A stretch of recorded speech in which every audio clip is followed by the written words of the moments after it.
have lived my life placing myself in situations where the acceptance would come hard, be it overpriced dance academies or relationships. But my pièce de résistance became Frank Burnham, a man whose walls were almost palpable around him.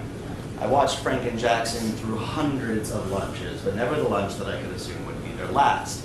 Their attraction to each other seemed unshakably permanent. And as much as I hated the fact that this adorable, clearly gay regular never sat alone, I found it kind of sweet. Every time Jackson's arm would fall off, Frank would be there to sew it back on, kiss the boo-boo, and send his creation back out into the world again, stronger and better than he'd come in before yet another lunch. Frank was in love with every lunch, in love and addicted. I was addicted too. I'd stay around their table for too long, catching up, hearing what they were up to, never expecting any tip.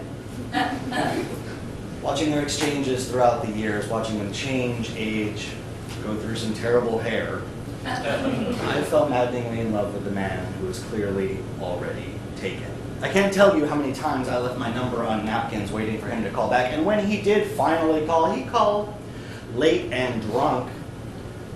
Something had shaken him to his very core, and he needed to get out of the apartment that was so full of reminders of a man that he could never have. So I picked him up at 11 o'clock at night. We went out to a bar.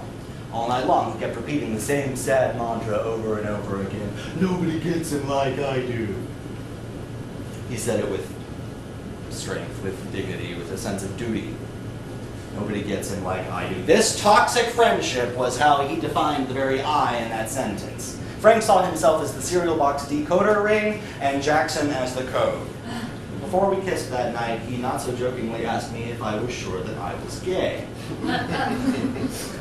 That night I auditioned to be his Jackson stand-in.